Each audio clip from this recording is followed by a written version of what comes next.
guys may remember when we produced this no-eyed albino ball python. And unfortunately, this one is certainly a little bit messed up. But just like Helen, we didn't know that she was going to survive, and now she's 2.5 years old and thriving. So we have another no-eyed albino with a little bit of lip problems, but hopefully, if everything goes well, it'll eat and we can actually baby it. I'm sure it's going to take a few months of babying it, but I'm not going to give up on it, just like I didn't give up on Helen. Well, now it's about a month and a half old or so, and it hasn't fed. And you might remember with Helen, our no-eyed albino that's at the Reptarium, we had to assist feed her for about 6 months before she went on her own. Mind you, she didn't have some of the facial deformities that this one has, but I'm still very hopeful that we can get this guy going. Today is going to be the day that we want to try to assist feed and get some meal into it, because it's starting to get a little bit thin. We don't want to wait to the point where it's thin and it's hard to get back, right? So you want to be proactive when it comes to assist feeding. I never assist feed until something has refused food for at least 3 weeks after a shed. It's been about 4 weeks for this one, so I think it's about time, and I'm going to share how I do it with this guy with you.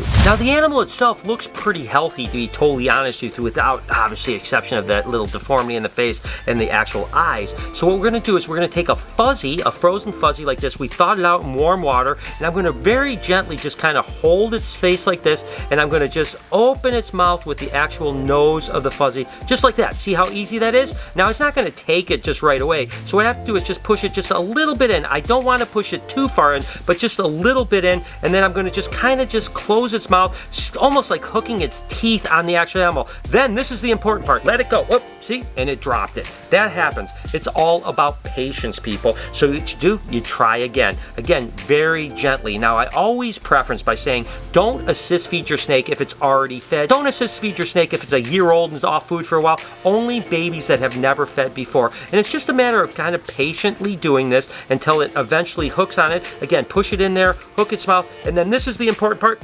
Keep on dropping it. We're going to get this, I promise you. Once you actually let it go, it will actually stop trying to spit it out, right? So basically, you want that kind of thrash to be over. And when it finally gets to a point where it's not spitting out, that's when you might actually get it to eat on its own. This guy is a little bit rough. I'm not going to lie to you. Some of them fight a little harder than others. So I'm just trying really gently to do this. And I'm going to try again. Okay, that's what I was looking for. See, now it's dangling and it's not spitting out. Now this is the next point.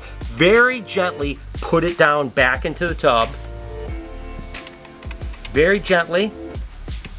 And then the hopes is that it will eventually go, well, this is in my mouth, I might as well go ahead and swallow it. Now, I'll be honest with you, just like it spit it out a couple times, it could potentially do the same thing here. Sometimes it'll take 1, 2, 3 times, and it'll spit it out inside of the enclosure as well by saying, I'm not gonna eat it. But eventually, if you continue to be really persistent, they usually will eat it. See how it's opening its mouth right now? That's not what we want. We don't want it to open its mouth, because as it's opening its mouth, it's trying to push it out of its mouth. Once it finally says, okay, and you see like kind of that chomp, chomp, that's when you know there's a success. So we're gonna sit back and watch and see what happens. And as you can see, this time it spit it out. So again, right back to the square one. We're gonna take it back and we're gonna do the exact same thing over and over until it eventually eats on its own. Now, if it had eyes, I'd probably wanna close the enclosure because any kind of motion is probably gonna actually disturb the animal a little bit. But in this case, it doesn't have eyes, so I think we're gonna be okay. Again, put it in its mouth, kind of squeeze it a little bit, hook it, let it go. Whoop, spit it out. Again, patience, guys. This is just what it's all about. You've got to be patient and very gentle. You got to remember, you don't want to hurt the animal at all, right? But again, with patience, we'll get this sucker to eat. I promise you that. Okay, it's kind of in there. Gonna wait for it to stop kind of going crazy. And then we're gonna set it down gently again. All right, so if you see what's going on now, it's actually opening its jaws a little bit, then closing, almost like it seems like it's testing what's in my mouth, what's in my mouth. But what we really wanna see is when it actually starts doing that side-to-side motion, undulation of actual eating. Right now, it's just kind of testing it out, and we'll have to see what it does. Again, this may take us 2 or 3 more times, but hopefully it'll take it. And that's the movement we want to see. See how immediately it's starting to do a little undulation side to side? That means that it's actually ready to eat. It looks like it's actually going to take it. This is so exciting. And there it goes. That's right. It's actually eating on its own. Look at that. The first meal for that thing. That is absolutely incredible. And that's it. That is such a good thing. I mean, it's a great feeling too to know that because it has some nutrients in it, the fact that it did eat, it gave me a little bit of a problem in the very beginning, but the fact that it did eat on its own, own with just a little help with an assist feed. This is exactly how Helen started, right? So the fact if I could do this every week, you know, again, we'll offer food first if it doesn't take food, and then we'll go ahead and actually do this. You know, probably, you know, if it takes 4, 5, 6 months, I think this animal is going to do just as good as Helen, and it's just too cool. I can't give up on an animal like this. I can't give up on any animal for that matter. So I am super excited. This is one step to this animal being healthy and happy. I am so stoked about it. And good morning, Reptile Army, and welcome to the vlog. You guys know the movement. You got to join the movement. Go over to reptilearmy.com. Get your swag. Join it, wear it proudly, be out there with our soldiers. Again, 10% goes to USR, the rest goes to education, reptilearmy.com. For those of you guys that watch the podcast, you'll know that my buddy Mac and Jason are in the house. These guys are huge supporters of us. It's been so great, so we appreciate it. What I wanted to know from you guys is, have you guys ever handled a giant snake before? No. Yes, but there's never enough time, sir. All right, good. How is the largest snake you handled? Only 14. 14? Yeah. Okay. Well, I think we're going to try and give it a go with Gemma, our giant reticulated python. Now, thankfully, she's very nice. I didn't want to do Lucy because I'm a nice guy. What do you say we jump in? Ready? Yeah. Guess what, guys? I'm leaving it all to you. I'm not even going to help. The way I'm going to help is I'm going to open the cage. Silver Kitchens. Standing there, letting Mac do all the work. Oh my gosh. All right, there you go. Oh, there it is. Right. What's the biggest snake you held before? 8 feet berm. 8 feet berm. Okay, this is a little bit bigger. Yeah. Whoa. Oh my God. What do you guys think? You make it look easy. Yeah, that is some weight to that. You're starting to turn purple, Silver Cash. Oh, yeah. Oh my God. This ain't no pizza. This ain't no pizza. Oh my God. There's Just beautiful. Isn't it beyond a, beautiful? It's a heavy snake though, isn't it? Yeah. Gemma is absolutely gorgeous. We love her to death. She's amazing. Man. Good job. I tell you what, I'm pretty impressed, man. These guys did good like pros, you know what I mean? So so I'm going to let them put Gemma back. And later on, actually, Silver Cash is a pizza connoisseur. He claims top 100 pizza makers in the country, and I believe him because I really do believe him. So we're gonna make some amazing pizza as well. So I'm counting on you, okay? Oh, I'm gonna make it. So obviously Mac, my friend here, is the one that donated the scrub python, Sublime in Dublin. So this is the new enclosure they're in. You want to check them out? Yes, please. All right, I know that you miss them. Don't bite me, please. Don't bite. Scaring the hell out of me. Look at this beautiful snake right here. You take that one. Boy, they are strong, aren't they? Oh my God, for such a slight build, this arboreal build, man, do they pack some power with it. It's unbelievable. I think the other one's back here too. Look at that beautiful snake. Got him out. And this is actually the first time we've taken them out since they've been in there. So basically what happens, we set them up, we let them just kind of settle in, and they're cool though, huh? I love these animals so much. I was in the hobby as a kid, returning to it as an adult. I decided that instead of getting a lot of animals, just pick my dream snakes. This is a beautiful, I mean, these are some dream snakes, there's no doubt about it. Like Max said, these are, you know, maybe the Sublime is maybe pushing 8 foot-ish, something like that, but can eventually get, you know, 12, 13, 14 foot, so it's going to be pretty impressive, man. And this is Somalia amethystina, specifically Jayapura barneck scrub pythons. But there are 5 species of scrub python, and they are just all gorgeous. Yeah, all great. And one of the reasons that I was so excited to bring Sublime in Dublin here was for you to be able to introduce this species complex to the world. Oh my gosh, well I tell you what, I'm in love with them. They're just such unique animals. Absolutely gorgeous, I tell you what. So they're doing well. I'm glad that we were able to take them out and they didn't bite the heck out of us. So that's a good thing because I would love to be able to have people handle these sometime. It's going to take a few months for us to get really confident in them, but as you can see, they're pretty docile. So I'm pretty excited about it. Did someone turn the lights out? Oh, okay, yeah. Well, thanks so much, Mac. I appreciate it, brother. Thank you, Brian. Like I've been mentioning, ball python breeding season is right around the corner. Literally, we're starting to gear the females up. It's going to be, before you know it, we're going to actually be putting males and females together, which is wild because literally we're collecting eggs still, right? It's a bizarre year. The fact is most stuff is ready to go and most stuff is already hatched out, but this is actually some of the males that we're going to be breeding next year. I'm super excited about. Starting with this banana leopard clown ball python. Ooh, doggy. That thing is going to be a ripper. I can't wait to put this with some females. Another clown ball python that I am so excited about getting in with females is this one here. It's actually a super pastel lesser leopard clown ball python. I love this snake so much. And I have a lot of really cool plans. And that's what's exciting, right? Is every year you kind of upgrade your males, you switch your breeding plans. So every year there's something new and exciting. And this guy is going to be busy this year. I don't even know what to say about this animal here. Remember that mystery ball python that I have and the mystery clutch, and then all 6 animals that hatched out last year all look completely radically different. This is one of those animals that came out of that clutch.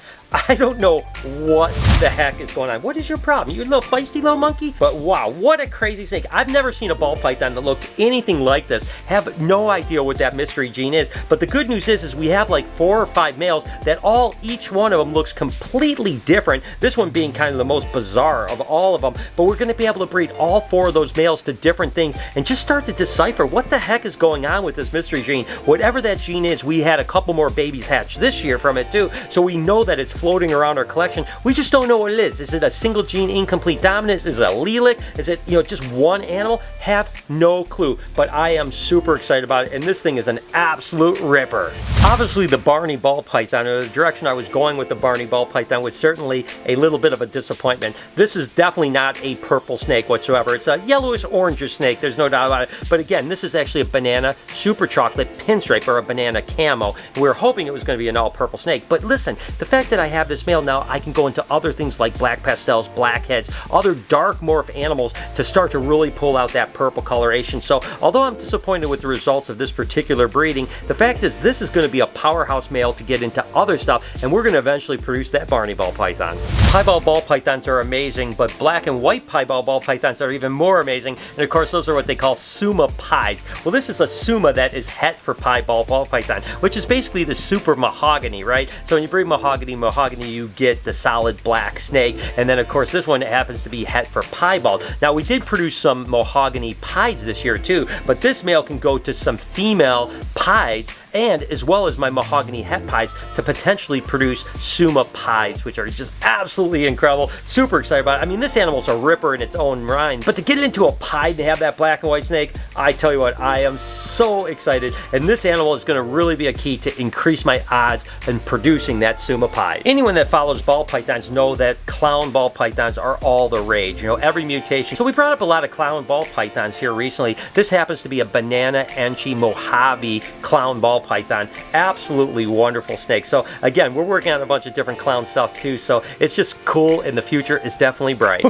Doggy, I tell you what, this animal is one of my favorite animals that we produced last year, and is definitely going to be ready to breed this year. This is actually a banana Cinny Laurie ball python, and again, it's like I was talking about that purple snake, that Barney ball python. When you start mixing more genes into it, you get different color palettes, right? With the Cinny and the Laurie mixed together, and then the banana, that is an absolutely beautiful purple snake. Or if I get that into the banana camo, this actually could be a really good thing. So again, just layering things, right? But wow, I tell you, the Laurie project is going to be a banger, and this next year we have some great animals up to size. And speaking of the Laurie project, I mean, come on, this is the first year we'll have a super Laurie leopard male up to size to breed. What can we do with that animal? I mean, it's going to be amazing to be able to produce the super Laurie leopards into other things, because you got to remember, now everything is going to be Laurie, half of them are going to be leopard ball pythons, and I can start breeding into all kinds of different color combinations. So I am so happy that we're going to have a super Laurie leopard ready to breed this year. For some reason, I just love this animal. I think it's going to be a good breeder too. This is actually a banana Cinny Enchi Woma ball python.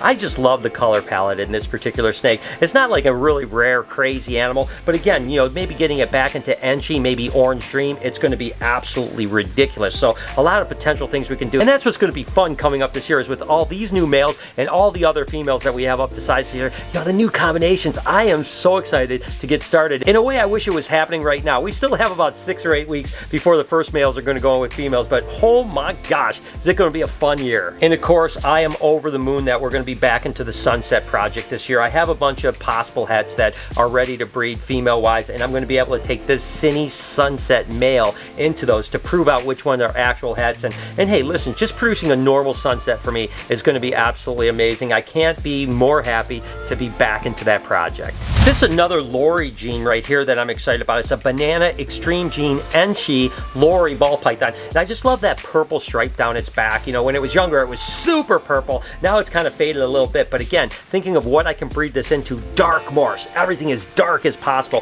to really bring out that purple, is going to be really fun to see the results. And take a look at the head stamp on this little monkey right here. This is actually a banana Enchi Bongo het for clown ball python, right? So we can get some Enchi clowns, bongo Enchi clowns, banana bongo Enchi clowns when we breed this into clown stuff. So this is going to be a really cool male. I definitely am excited about it. And this is just a small sample. That's about maybe a quarter of the males that I raised up that are going to be breeding, but something I'm super excited about. So definitely this next breeding season is going to be one for the books. I cannot wait to get started. And like I mentioned, you know, we're gearing up for breeding season, but the fact is we're still having eggs laid. This happens to be a pewter bee, which is a pastel, it's a Cinny, and it's a spider, and it's bred to this banana Cinny Enchi pinstripe. I mean, oh my gosh, that's some good combinations. I cannot wait to see. We could even get some banana super Cinny Enchi stuff in there, not to mention all kinds of other stuff. It's going to be amazing. Let's go ahead and see how many eggs Mama has. And here we go. Hi, Mama. Let's see what we got here. Looks like a couple slugs and only a few good eggs, but that's okay. Hey, listen, that's just part of the deal, right? I mean, sometimes you have good stuff, and towards the end of the year, I've told you guys this, you know, the end of the year fertility always kind of wanes a little bit, but we have 1, 2, 3, 4 good eggs. I can't complain. 4 eggs, and then we had 4 slugs too, so a 50% clutch.